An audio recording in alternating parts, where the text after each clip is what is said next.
Imagine, even though this makes a nice headline, it doesn't have to be a choice between one or the other. Both are possible.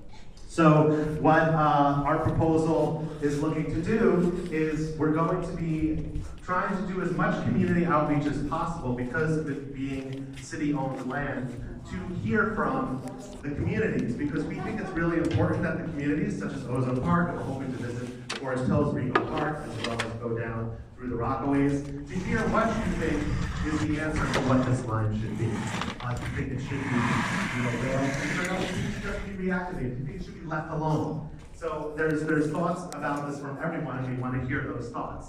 And the reason this article came out is because back in September, the mayor made an announcement in the Forest Hills area of saying that $35 million is going to be dedicated towards the park-only proposal, which is called Queensway.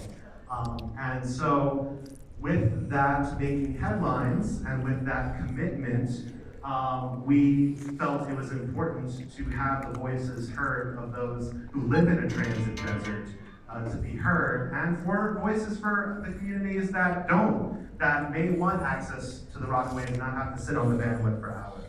So the mayor has made a commitment, but no shovels have hit the ground. And the only part that he's made a commitment for is a very small piece of the abandoned right-of-way right above Forest Park. So with the fact that it hasn't come to be yet, we know that there is still a chance for us to voice ourselves, so the mayor can hear that the people of South Queens want better transit. And that's why we're here today. So, as mentioned, we are Rails plus Trails. So here you can see, this is something that's not a new concept. It's been in existence for a very long time in the rest of America and around the world. So here you see an example in Berlin, where they turned the viaduct into shops. Other examples where you can see bike paths that go alongside and underneath the tracks. You can also see some points, as we mentioned, is wide enough, especially in Forest Hills. You could have games going on underneath fields. So it just goes to show when people say, this isn't going to be usable space, it's going to be dark, it's going to be dingy. The answer is no, it does not have to be, and there's many examples we can point to where it's being successfully done.